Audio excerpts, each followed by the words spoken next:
Thank you. Hi, everybody, and welcome to this conference hosted by MS Focus, the Multiple Sclerosis Foundation.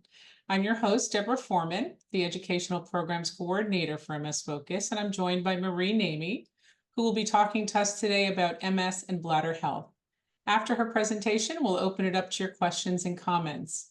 Now I'm delighted to introduce her. I know you saw her big bio when you were waiting to come in, but I'm going to give you a little synopsis. Marie Namey has a Master's of Science degree in nursing and has been part of the interdisciplinary team at the Mellon Center for Multiple Sclerosis Treatment and Research at the Cleveland Clinic Foundation since its inception in 1985. Marie retired from the Cleveland Clinic October 2020, and she continues to work in the MS field as a consultant, educator, and advocate. We're very pleased to have her join us today. Marie, I'm going to go ahead and invite you to start as soon as I show you your screen. Hold on. Okay.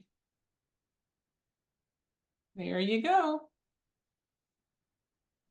We can't see it yet, Debbie. You have to press share and then the actual screen, you have to click on that screen. Okay, I'm now collapse the toolbar. No, let's see. Is it the little square? The green square, you have to click share. Well, let's see. Then I'm back to where I just have the small toolbar on the left and the. you have to make your Zoom bigger. Sorry, everybody. Sorry, this is a learning curve. Okay, so I'm back. I'll do share. I thought I did that. That's the first thing, right? Mhm. Okay. And now I'm going to hit share again. You should be sharing. Yep. Okay. Okay. All right. There you go. Thank you so much for inviting me to do this talk. As you heard, even though I retired from clinical practice, there are some topics that are very near and dear to my heart. And bladder is one of them because I don't think it's talked about enough sometimes with patients and providers, and there's so much that can be done about it. So can you go back? I have to do that slide. Okay. And then the next slide, please. On what do we know? Let's see. There we go. Thank you. So just general information. You're not alone if you have problems with bladder, because 80% of people with MS may experience problems with bladder function at any time during the disease course. And while we're talking about things in that area, about 60% of people with MS might experience problems with bowel function, and 45 to 75% of people with MS report sexual difficulties. And many of these symptoms relate from the same problems that come from the brain and spinal cord. Symptoms can be intermittent or they're constant, and they can occur at any time during the disease.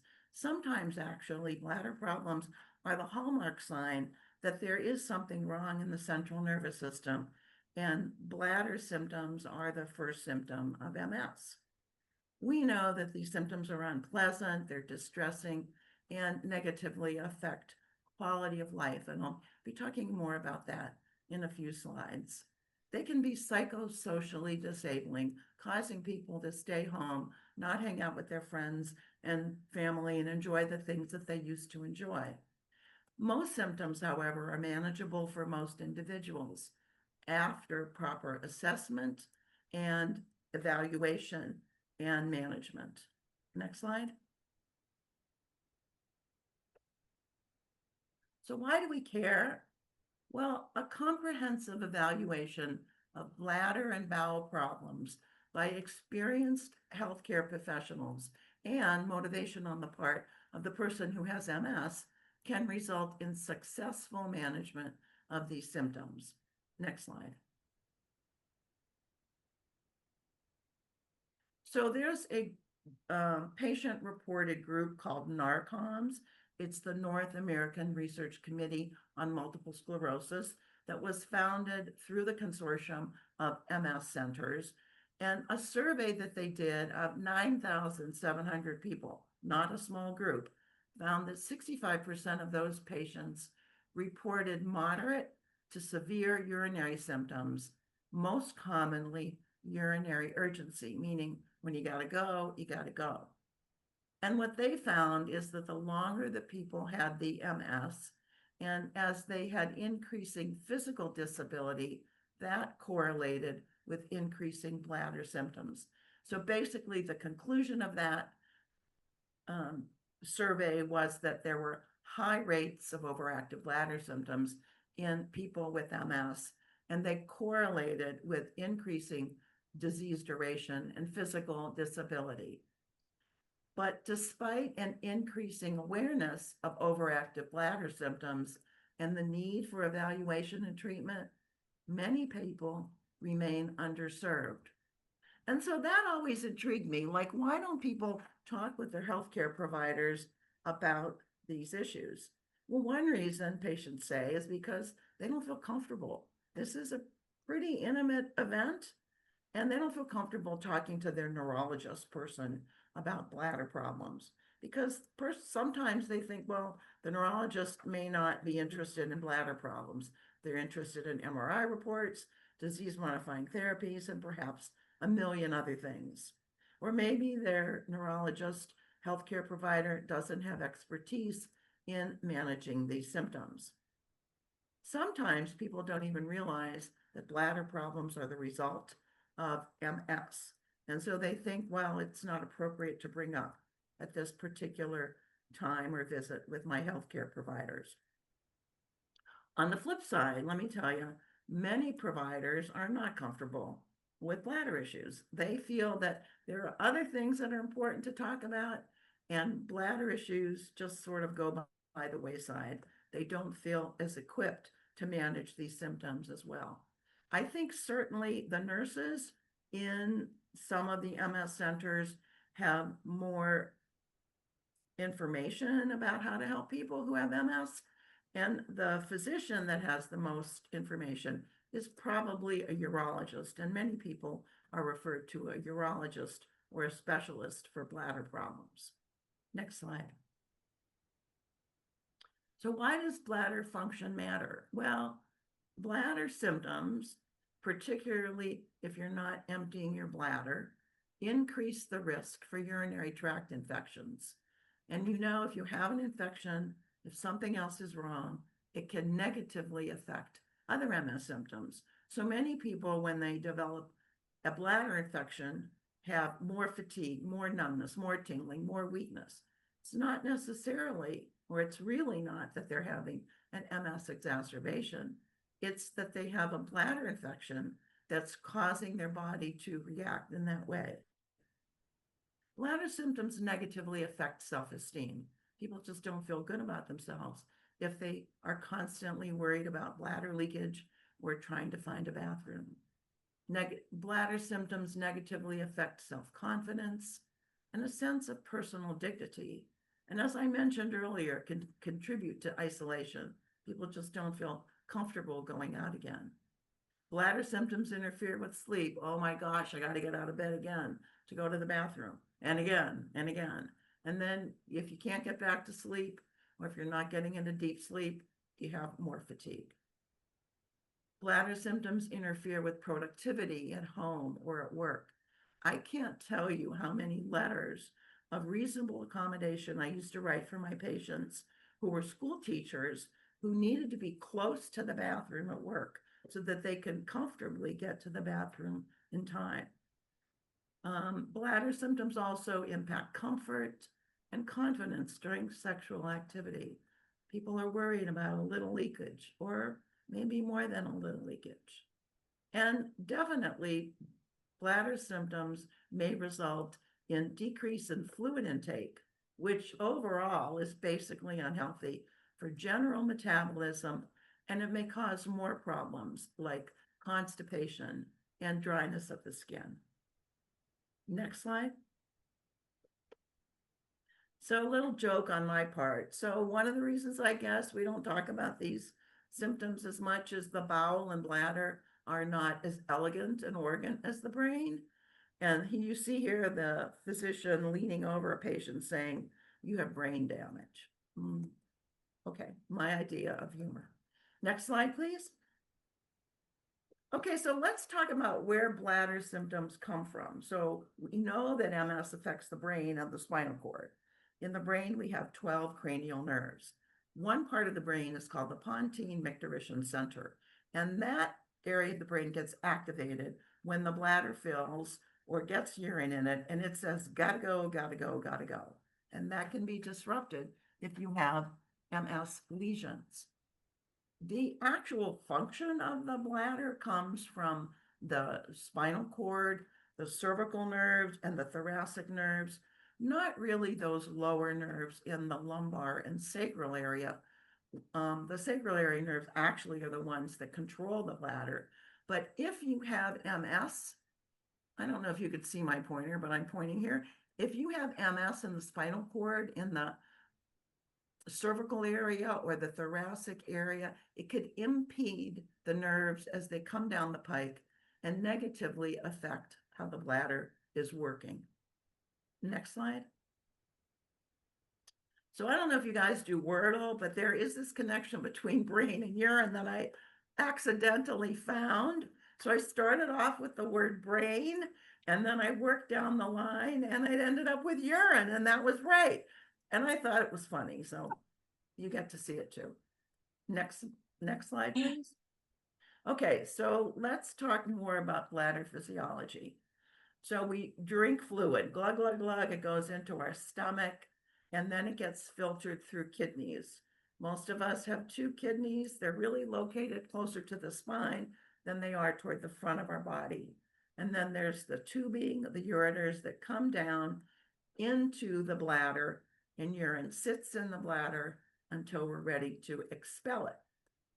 The capacity for our bladder, a normal bladder, should be over 500 cc's of fluid. The initial urge comes when we have about 200 to 300 cc's, which is about as much in a pop can. When I teach people about bladder, I usually show balloons. And so I blew up a balloon here. And this is how your bladder is. It's really never the same size and shape. It changes depending on how much fluid is in here. So this is about 200 to 300 cc's of fluid.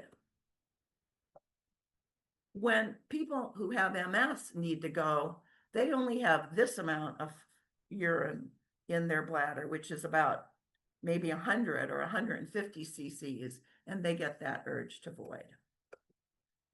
Women void with a pressure. So there's that muscle in the bladder that pushes down to get the urine out of the bladder, and it's about 30 to 60 centimeters of pressure. For men, it's stronger because anatomically, it's a longer way to go. And then after we void, there should not be any more urine left. Next slide, please.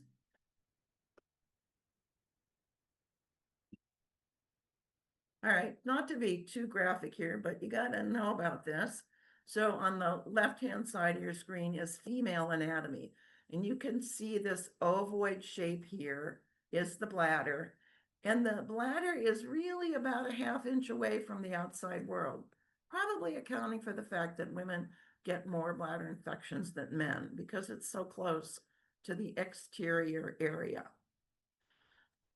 For the men, as you can see, the bladder is located here, and there's a longer way to get to the outside world due to the structure of the penis.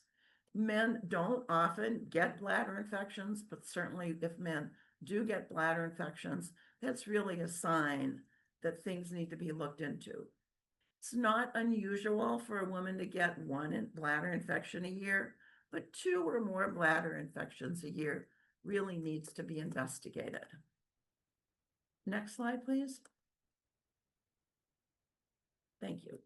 So again, as I said, bladder symptoms affect about 70 to 90% of people who have MS. And we classify neurogenic bladder into 3 categories: the inability to store, the inability to empty, or combined dysfunction, fancy name, detrusor sphincter dyssynergia, a combination of both. Next slide. So what we see here, back to anatomy, is that the lumbar area of the spinal cord innervates this detrusor muscle of the bladder, both with parasympathetic and sympathetic nerve fibers. And the internal sphincter has to relax and open up, and then the detrusor pushes out the urine to the external sphincter, and the liquid urine comes out. And as I said, if there's lesions, if there's MS in the spinal cord, up in the neck or the thoracic area, it can impede those impulses as they move down into the lumbar area. So I'm going to answer this question here. So lower lumbar disc issues could also be the cause of bladder problems. Yes, I'm answering that question right now. But it may be a combination of MS and disc problems. Okay, next slide. So there's common bladder symptoms. Urgency, I mentioned earlier. When you got to go, you got to go. Frequency, meaning going often to the bathroom. Some people feel they need to go every 15 minutes. You really should be going like every 3 hours or so, depending on what you drink. Hesitancy, you feel the urge to go, you try to go, but then you got to wait until the urine comes out. Maybe you have double voiding. You void, think you're done, and then you stand up and you're like, oh, and I'm not done. And you end up having more urine come out.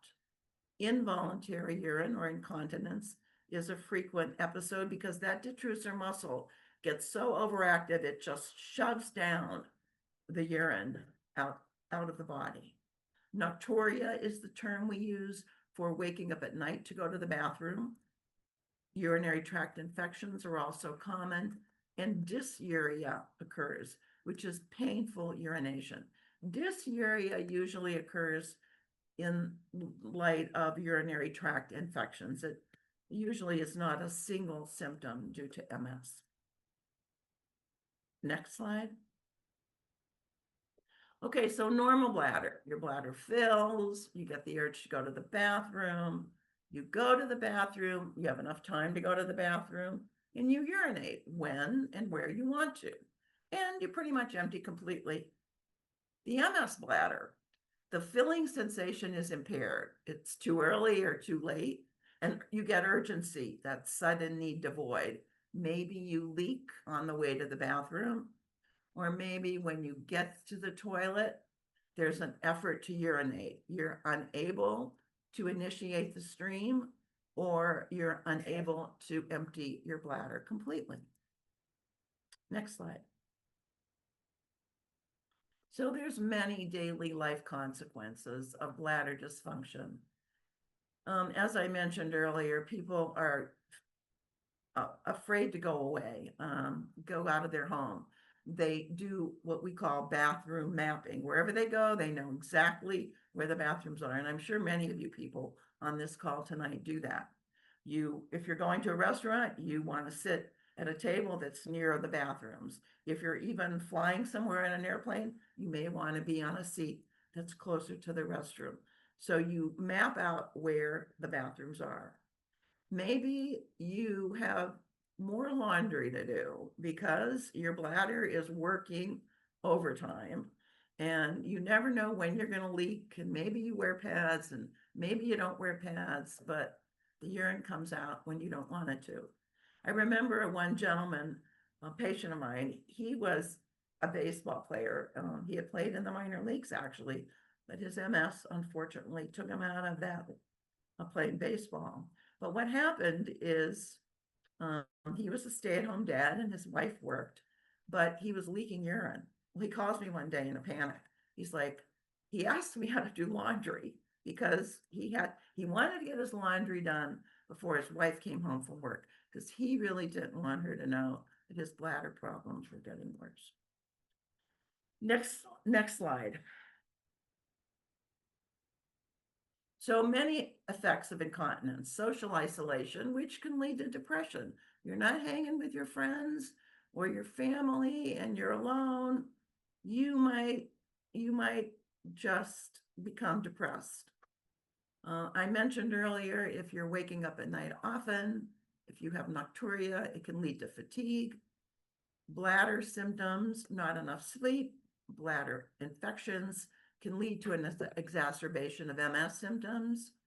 You may decrease your intimacy with your partner and may develop sexual dysfunction as a secondary problem. If you're leaking urine and the urine is sitting on your skin, it's an irritant and you might have skin breakdown. That area in the genital area is very sensitive. That skin is pretty, it's smooth tissue and it's very soft, and a bit of urine can cause some irritation there. Also, if you're leaking urine, you may not be drinking enough fluid, and then your bowels won't work well either because you need a lot of fluid to avoid constipation. If you're rushing to the bathroom, you might fall. There's a chance you might fall in your times to hurry to the bathroom, and so you might fracture something. And then, as I mentioned, with my male former baseball player, it might add to additional laundry. Next slide, please.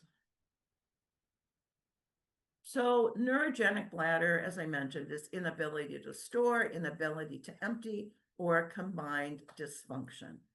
Next slide. So if you have inability to store, the detrusor muscle, that's a smooth muscle that's very sensitive when there's fluid in the bladder, starts to have contractions. It's kind of gets spasm, like gotta go, gotta go. Or maybe your bladder capacity is small. Or maybe your sphincter isn't working right. You don't have a tight closure on the sphincter. Sometimes that happens to women after a number of pregnancies. This bladder neck doesn't close as well and urine leaks out. But sometimes the sphincter just becomes weak because of MS. People develop symptoms of urgency and frequency and frequent times to go to the bathroom at night, and incontinence. And if they have a catheter put in to see if they have any urine left over, or if an ultrasound is done, there's not a whole lot of urine left over. Remember, I said your bladder can hold up to 500 cc's comfortably. Normally at about 300 cc's, you really got to go. So if you're going at that 300 cc's, it's sort of okay to have less than 100 cc's left over. Next slide. So what do you do if you can't hold urine?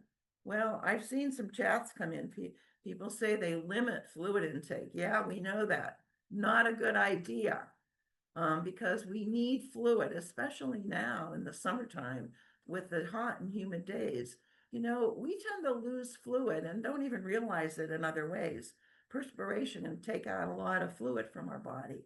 So limiting fluids can cause more problems than help with just your bladder. People often take frequent bathroom breaks. They need a quick access to the bathroom. Or maybe, and I think I saw a comment come through, people use pads or protective undergarments, and they have become very commonplace.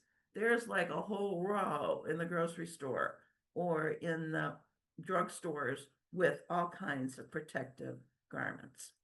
But one thing you can do, a behavior modification, is to decrease the use of bladder irritants. Now, in one area, I'm saying make sure you drink enough fluid, but these are fluids that can really cause your bladder to work overtime. Caffeine, aspartame, those fake sugars, and alcohol. Smoking is also a bladder irritant. Let me tell you, I don't have MS, but if somebody told me to stop drinking my caffeine coffee in the morning, I would kill them. So you can have caffeine, but in moderation, maybe 1 mug a day in the morning instead of 4 or 5 mugs throughout the day. And again, aspartame, those fake sugars and alcohol cause that bladder to work overtime. Another treatment that you can receive through your healthcare provider are anticholinergic or antimuscarinic agents. And next slide, please. So here's a long laundry list of the many medications that are on the market that you need prescriptions for to help manage your bladder. The first group are what we call anticholinergic medicines. They relax that smooth muscle of the detrusor and let your bladder hold more. The last two that I've listed here are newer medications called beta-3 agonists, and they work in similar ways to allow the bladder to hold more before that urge happens. Usually, I hate to say it, your insurance wants just to start on some of the first couple medicines that I've listed because they're first generation, and they're cheaper. And as we move down the line, the medicines get a little bit more expensive, particularly the beta-3 agonists. So sometimes, unfortunately, your prescriber needs to order something that's not going to work as well, but they have to try it to say it didn't work for you before they can order something that will work for you, that will possibly be covered. Next slide, please. With every good effect of any medicine, with every effect of every medicine, I should say, there's a good effect and there are side effects. So the good effects of the anticholinergic medicines are that they block the nerves that control bladder muscle contractions, and they allow for the relaxation of the bladder smooth muscle to allow for increase of bladder capacity and to diminish the frequency of involuntary bladder and delay that initial urge to void. But there are side effects. We have smooth muscle in the bladder. We have smooth muscle in the mouth, in the nose, in the throat, and the eyes. And so these medicines can cause dry mouth, dry nose. One more, please, there. And blurry vision. Dizziness, drowsiness, and confusion can occur. There can also be a reduction in sweating, and a skin rash can occur. Nausea and constipation are possible side effects. Interestingly, eye pain, rapid heartbeat, and drowsiness have also been reported. Next slide. So if you're not completely emptying your bladder and there's always some urine sitting in there, usually more than 100 cc's, remember, urine is a waste product. And if it sits there too long, people can develop bladder infections. So in incomplete emptying, that detrusor is not functioning. It's not giving you that gotta go sensation. Or maybe that outlet or the sphincter has a bit of an obstruction. Things aren't flowing smoothly through there. Interestingly, there's similar symptoms to when you void too much.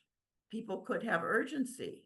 They could have hesitancy, frequency, nocturia. But when you don't empty your bladder completely, that's pretty much an event that's going to cause you to have bladder infections. So if people say they have bladder infections, my first guess, and it's an educated guess, is that they're not emptying their bladder completely. And we can tell if people are not emptying their bladder completely, not only by report of their symptoms, but when we do a post-void residual bladder scan or catheterization, there's more than 100 cc's of urine left over. Next slide. So what do we do when you can't empty your bladder? Well, it's really important that you continue to drink enough fluid. You want an adequate amount of fluid so that you're constantly exchanging the fluid that's in your bladder. So the same old urine is not just sitting there. You want also to have a plan for emptying your bladder. You want structured, timed voidings. I'll mention this later, but I'm going to start by saying it now. About 1.5 to 2 hours after you drink something, it's ready to be emptied from your bladder. Now, some people might have a shorter time than that, and you might want to try to figure out how long that transit time is for you. But if you're drinking your fluid within a 10 or 15-minute interval, about 2 hours later, maybe an hour and a half later, try to go to the bathroom and relax and empty your bladder.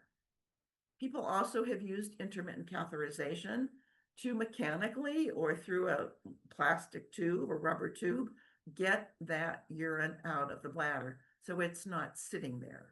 And the catheterization is done a couple times a day, or sometimes for people every time they try to empty their bladder. The catheter is inserted gently into the bladder. Again, for the women, it's only like 1/2 inch. For a man, it's a bit longer till it gets into the bladder, and then the urine drains out. We also can use alpha blockers and antispasticity agents that are sometimes helpful. Medicines like baclofen or Xanaflex that people have used for spasticity of muscles can sometimes be helpful to relax the bladder. Next slide. So these are the medicines that have been used, alpha blockers. These medicines are not commonly used in the MS arena. We've learned through our friends in urology that these medicines can be helpful. These medicines are actually cardiac medicines. Medicines like tamsulosin and cytalosin can help men who have had problems with prostate. That can also be helpful for particularly men who are unable to empty their bladder due to MS. And as I mentioned earlier, baclofen and tizanidine may be helpful. There's another medicine I listed here, desmopressin acetate, or DDAVP. It's an antidiuretic. Some of you might be familiar with this medicine because it's given to kids who bedwet. And what it does is help decrease or stop the production of urine at night. Not necessarily a healthy alternative, because you really do want to empty your bladder. But if people are having a lot of trouble with bedwetting in particular, this might be helpful. Next slide.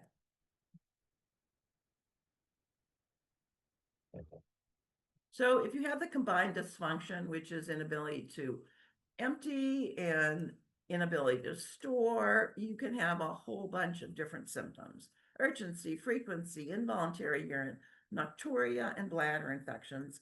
And when we check to see after you void if there's urine left over, sometimes it's a lot, sometimes it's not so much.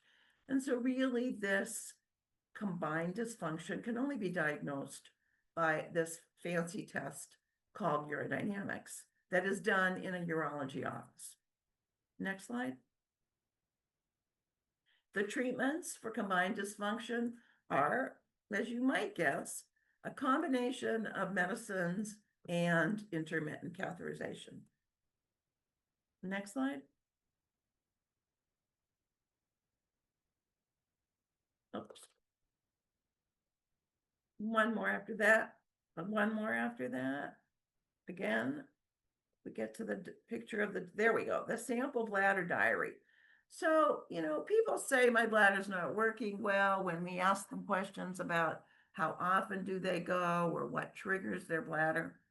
Sometimes we don't remember, we don't pay attention.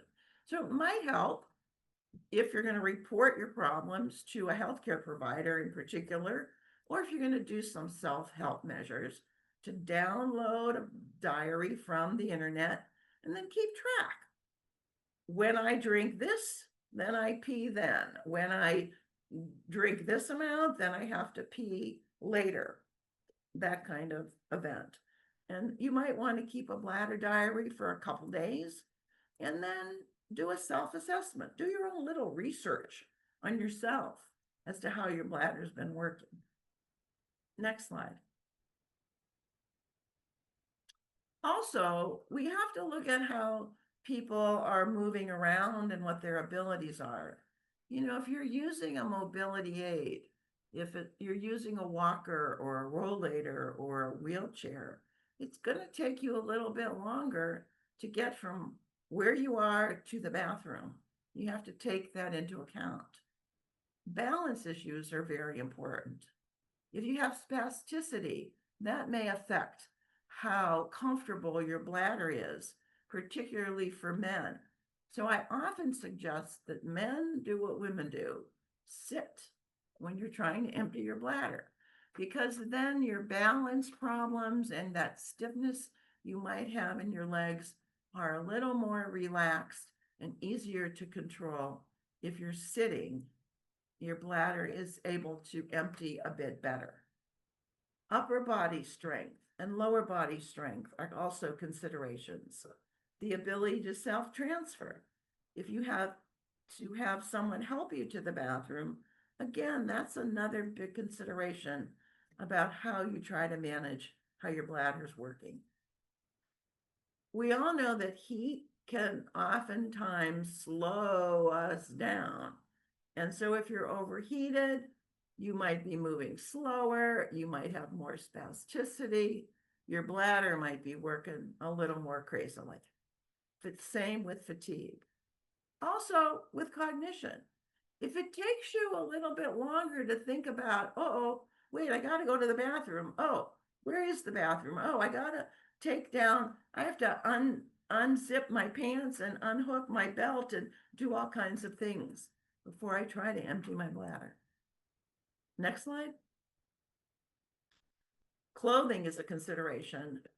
You know, lots of us wear jeans, and jeans are nice, very fashionable, you know, but they got a snap, they got a zipper, and a lot of people wear belts, and that just takes more time. So if you're concerned about how your bladder is functioning, wear clothing that is easy to take off and easy to put back on. The availability of a care partner is ever so important in terms of bladder. Your environment, how close is the bathroom to where you usually hang out? How available is the bathroom? How accessible is the bathroom? Do you have rails on the side of your bathroom to help you stand or to help you navigate? Do you have to climb stairs up or down to get to your toilet? Next slide, please. So in general, here's some very, very basic hints. The adequate fluid intake is 1.5 to 2 quarts a day. I know, don't be rolling your eyes. That seems to be a lot for some people, but really that's what we need for general good metabolism, good bladder hygiene, to help our bowels keep moving. So that's about 1,500 cc's to 2,000 cc's. Water is best. I hear a lot of people say, I don't like water. Well, you can flavor water. You can put mint in your water. You can put cucumbers in your water or some fruit peels. If you like tea, decaffeinated tea, it might be worthwhile for you. Sometimes fruit juice is okay, but again, fruit juice is calories, and maybe people are concerned about calories. The urge to void in general occurs about 1.5 to 2 hours after drinking something. But again, you might want to track how long it takes you from the time you drink something till when you have to go to the bathroom. Caffeine, aspartame, and alcohol are bladder irritants, as in smoking, and limiting fluid intake is harmful. Next slide. So more of what you need to know. If you're going to drink, pretty much drink your fluids all at once. If you're going to have 8 to 10 ounces, drink that amount within a 5 to 10 or 12-minute period of time.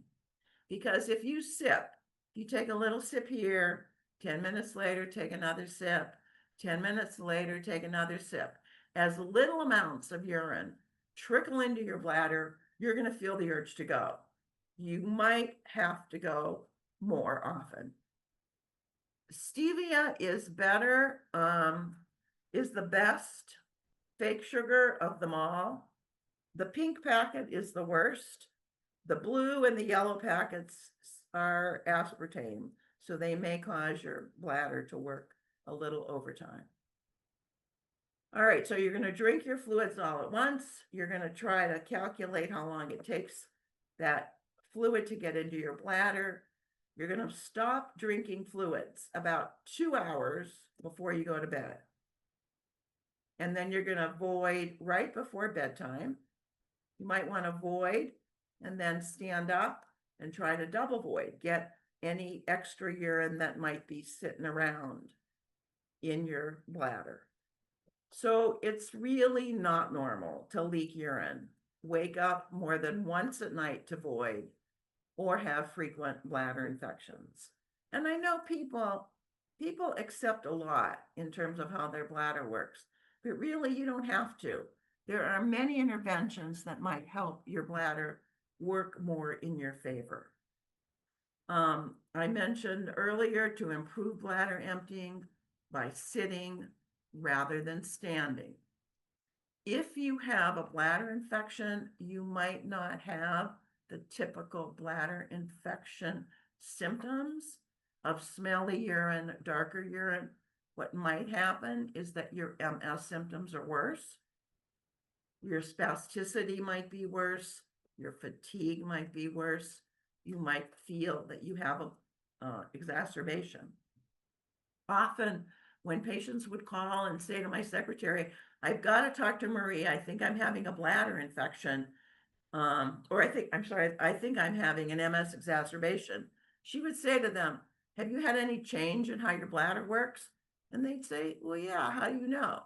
She said, because Marie tells me I should ask people that all the time. Because if you have a bladder infection, your MS symptoms could get worse. And so if you do have a bladder infection and you're tested and there's bacteria in the urine, it should be treated with an antibiotic. There have been many chats, and I'm going to try to get to some of the items people have asked after the talk. I just have a few more slides to go. Next slide. So if you tried some interventions with your neurology team, your healthcare providers there, and things aren't working, or if you continue to have frequent bladder infections, or if you have been using a chronic indwelling catheter, or if you are in need or have a suprapubic catheter, or if you're considering a diversionary procedure or Botox injections, which have been very helpful for bladder because they relax that detrusor muscle and allow people to hold more urine before they have the urge to go. However, if you are getting Botox injections, you need to be careful and you need to know how to catheterize to get urine out in case your bladder doesn't automatically get it out for you. Also, if you're getting Botox for any other reason, like spasticity in your legs or upper extremities, you need to let everyone know about that because there's a maximum amount of Botox that you can be getting at any one time. Or if you have other diseases, if you have diabetes, sometimes your bladder starts working wacky. Or if you have lower back problems like a disc, or if you've had any other injury to your kidneys or other organs.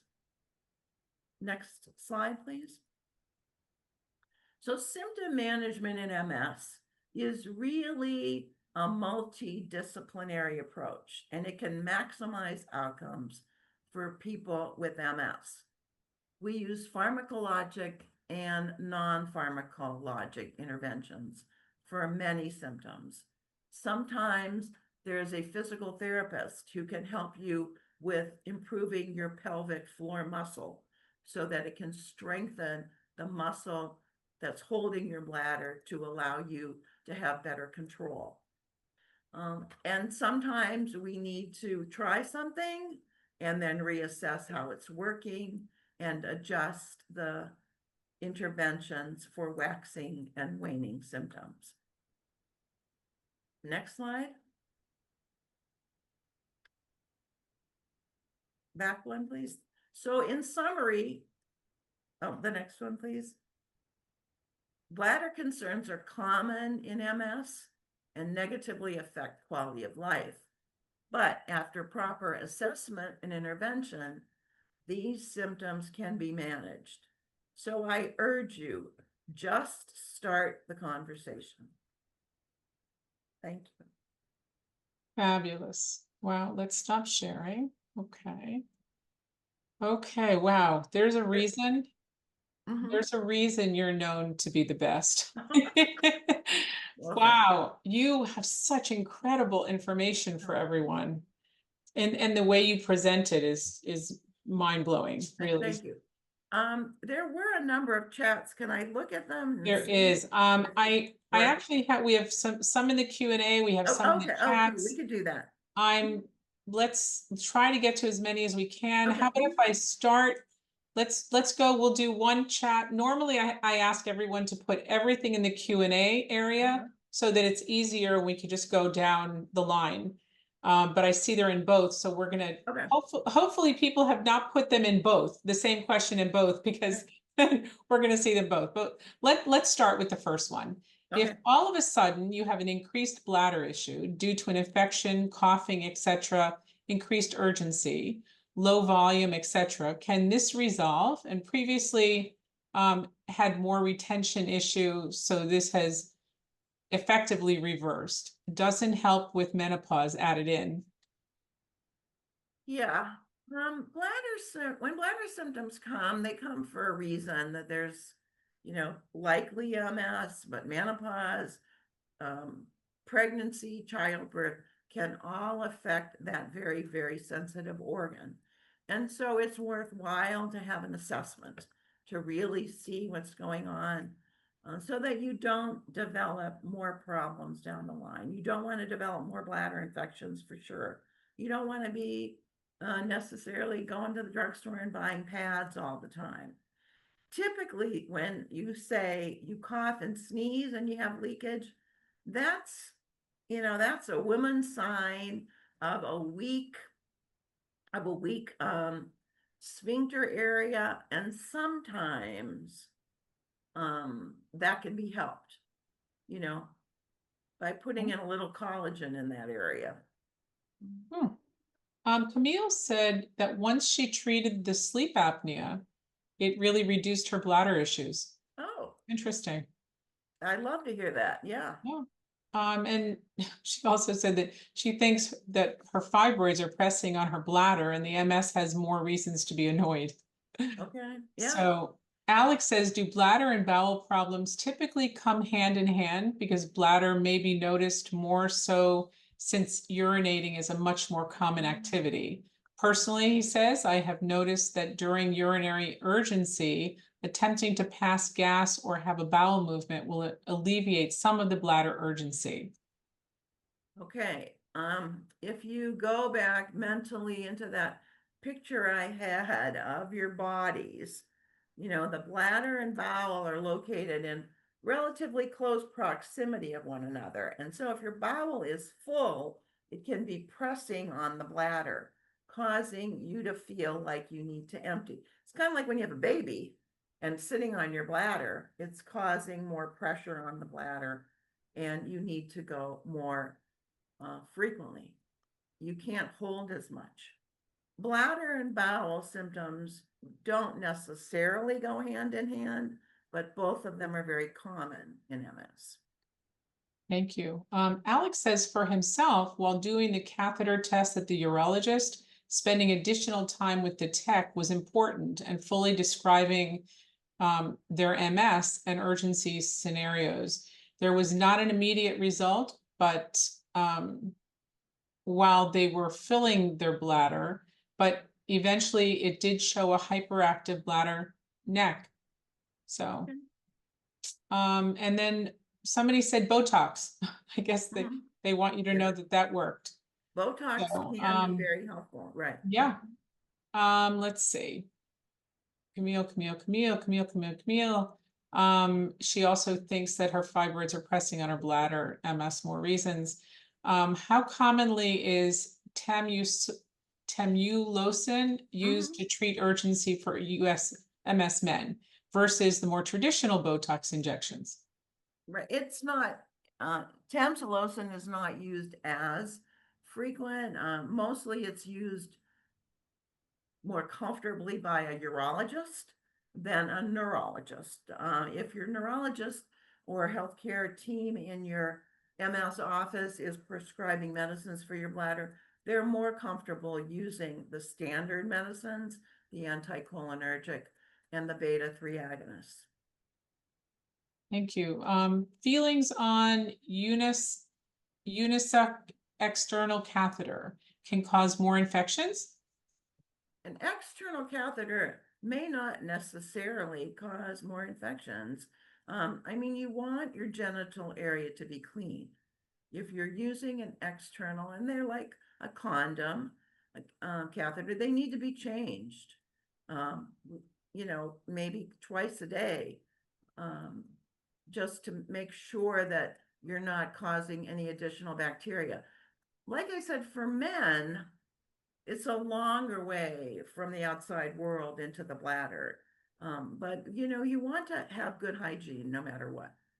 How about suprapubic? Do you have any thing you'd want to mention about that? About So leakage? a suprapubic catheter is instead of an indwelling Foley catheter, which goes either into the urinary meatus or into the penis, a suprapubic catheter is just as the name says. It's above the pubic area, so it's right above where your pubic hair would be, and it's externally inserted into the skin, into the bladder, and there's a tube that comes out attached to a bag. That device is in preference to an indwelling Foley catheter, because as I mentioned earlier, that the genital area is very sensitive, and there could be indwelling Foley catheter can cause disruption of the skin area if they're in too long. Thank you. Jean said that she's tried Botox, but it only lasts 24 months, I guess it is. 24 months. So Botox injections to the bladder need to be repeated every 3 to 6 months, depending on the length of time that it's lasting for you. So usually when Botox is started in the bladder, they start with a lower dose, and then they see how your bladder is working. You have a follow-up appointment, and then you report to the urology team how things are, and then they may increase the dose a little bit to see if you have better effect. Karen wants to know, do kidney stones cause a problem traditionally with MS? Is that common? Kidney stones are separate from MS. They can be horrible. My poor nephew has had kidney stones like 3 times. He wrecked his car once because the pain was so bad. He was actually, my brother was a physician. He was driving to see his dad, and the pain was so bad, he was trying to pull over and he hit the guardrail. I mean, poor kid. Anyway, kidney stones occur often, more often in the spring and the fall. And a lot of times they're tied to not drinking enough fluid. So make sure you're drinking enough fluid.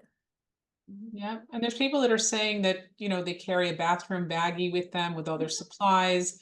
Other people are saying they're being controlled by this lunacy. Yeah, and if you don't drink enough fluid, it makes your bladder function worse. So everybody's sharing their frustration right. with you. And it's important to develop a pattern that works for you. Like I said, drink a good quantity of fluid and then figure out how long does it take between your drinking that and when you really feel the need to void. If you really want to experiment with yourself, you'll need to be staying at home for a little bit, but maybe you feel that urge to void, and instead of rushing to the bathroom, you say to yourself, can I control this?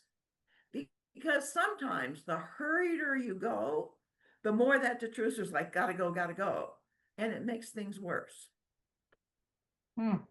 I'm a 62, Vicky is saying that she's a 62-year-old female with relapse remitting MS. And I take both Flomax and Gemtesa, but still have urgency, and I get up 2 to 3 times a night to urinate.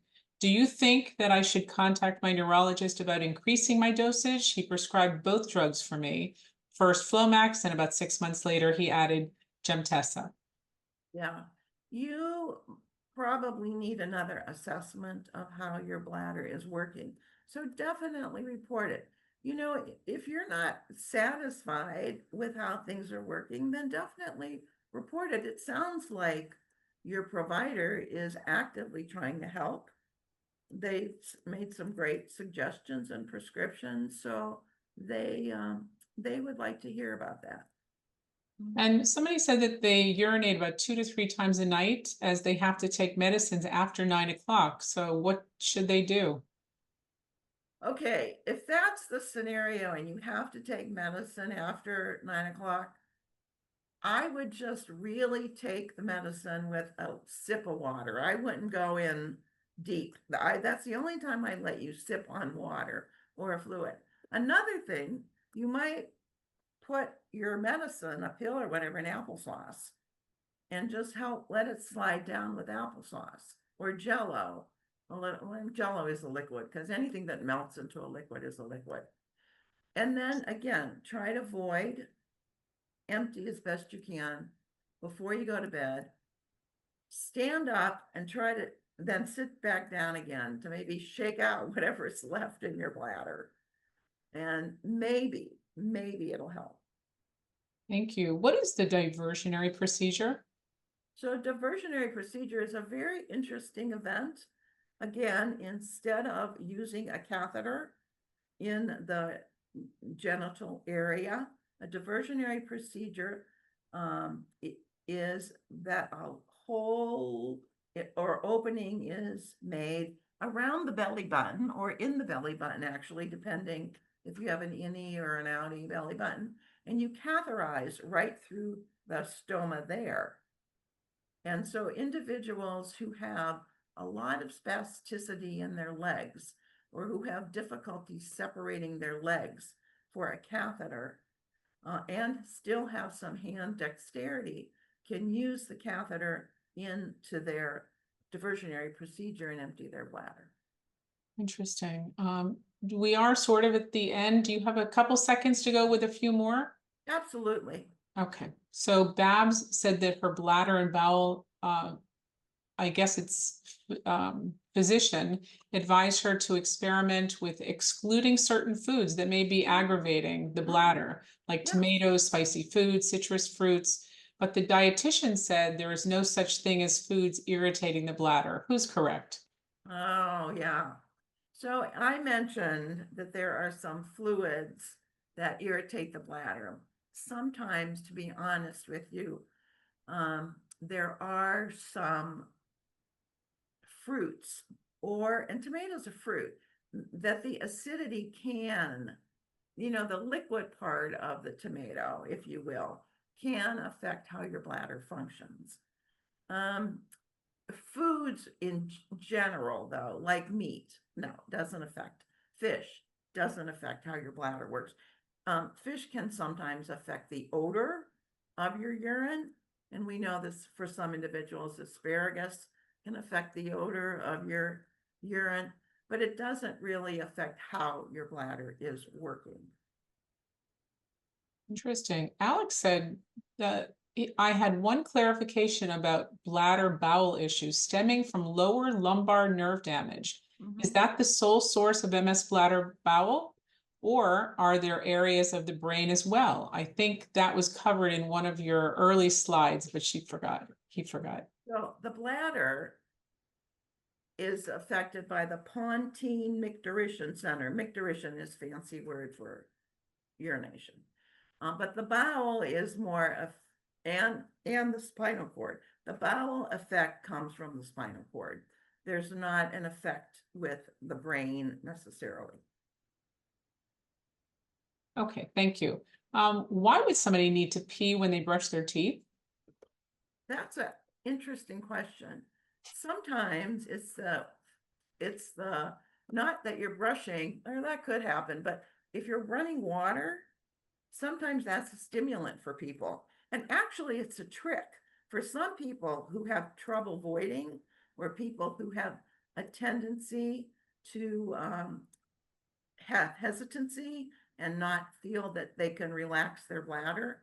If they run water, sometimes that helps them void. And some parents have done that with their kids.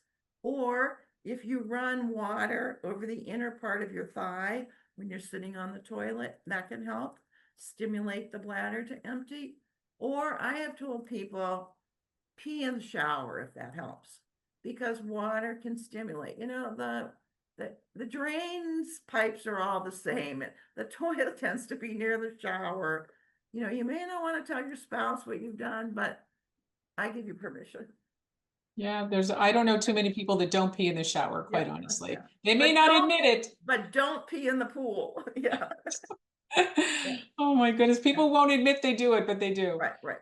Okay, so Anne says, is there any way that they can get a list of medications that were mentioned? And I will tell you, Anne, that this entire webinar is going to be available sort of for an eternity on our YouTube channel. So in a couple weeks, it'll be up there and you can look at it at your leisure and grab all those names and do whatever you need with them. So we're very grateful that people allow us to record this so that you can have that enduring content for later. So then somebody said that they're a 52-year-old female with SPMS, have both conditions, overactive bladder and frequent urination. Just started seeing a urogyno. He started me on Yeah, you Tamulosin, listen. 0.8 milligrams, and trospium, Mhm. 60 milligrams, as well as an antibiotic prophylaxis. How Mhm. long will it take me to feel the effects of meds? So it usually takes a good 3 to 4 weeks. Um, and, many people discontinue the use of their medicines after a short time because they don't think they're working. But you really need to give it, at least 3 to 4 weeks to see if anything is working for you. Thank you. I think we're going to make this the last one. Janet says that she has self-capped since 2001, MS since 1993, urosepsis in 2014 and 2015. Only indication was rapidly spiking fever and increased heart rate. Not taken seriously by paramedics, unconscious within 15 minutes of arriving in the ER. No UTIs in years. I use headwind, oregano oil, and a veggie capsule, 2 capsules 3 times a day.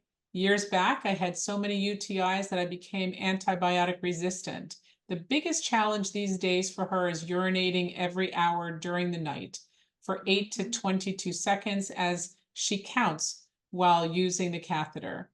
I do not drink 2 hours prior to bedtime. Wearing a pad when out is helpful. Are there exercises as opposed to meds? I am not keen on taking Botox either. Yeah, there's a lot going on, and I would really recommend a good assessment by a urologist, and tell them what you just said here, that you really don't want to be taking medicines, and that you would like some lifestyle interventions. One thing I would suggest is stop drinking 3 hours before you go to bed. That may help. I mean, maybe your transit time is different. depending on what you drink in the evening. But you know, urosepsis is life-threatening, life-threatening. And so you were wise to contact for emergency help. These things sometimes sneak up on people. It's very important that you drink enough fluid during the day. Yeah. Wow, this information is great. Yeah. So that does bring us to the end of the time. I know we could keep going and going until 9 o'clock tonight, but I know you have a life, so I'm gonna let you get back to that. Right. I really appreciate that you were here. It does bring us to the end of the time. So if you've missed any part of this conference, as I mentioned a couple minutes ago, it has been recorded and it will be available through the MS Focus Facebook and YouTube channels. Reply to your registration email for information on how to access the recordings, or you can even sign up for our newsletter to learn about the upcoming events. So our next teleconference is Monday, July 16th at 7 o'clock p.m. We have Dr. Augusto Miravalle, who's awesome, and he's going to be doing a completely Spanish for anybody you know that has MS that speaks Spanish only or enjoys listening to Spanish. He'll be doing his presentation completely in Spanish, and it's going to be about what does MS progression really mean. So, and he's an awesome doctor. So if you know anybody that would benefit by that, please tell them. As you leave the conference today, a survey will appear on your screen. We ask you to take a moment to give us your feedback about this program and your suggestions for future topics, because we really want to provide what's most meaningful to you, right? We know today was very meaningful to you, but based on how many questions came in. So, and I just want to say, I so appreciate the engagement of the people online. It's hard sometimes when you're sitting in your dining room doing a video call, but I could see the engagement. I could feel it when all these chats kept popping up. So thank you so much yeah, for being interested in your own care. it was nice. And I have to say that I love that they chat with each other. It's Mhm. almost like having a Bladder support group. Yes, yes, Really, yes. I think that's really nice. So, and we'll do this again with you. So for those people who didn't get their questions answered, if you want to come back, I'm sure we'll be able to convince Marie at some point to come back, save those questions for her. So, anyway, our sincere thanks to all of our attendees that came today, and especially to Marie Namey, who spent her time and out of her busy schedule to do this. Even though you're retired, you're not unbusy. Yeah. I know that. Mhm. So anyway, everybody, thank you so much for coming, and we'll see you again next time. Thanks, Marie.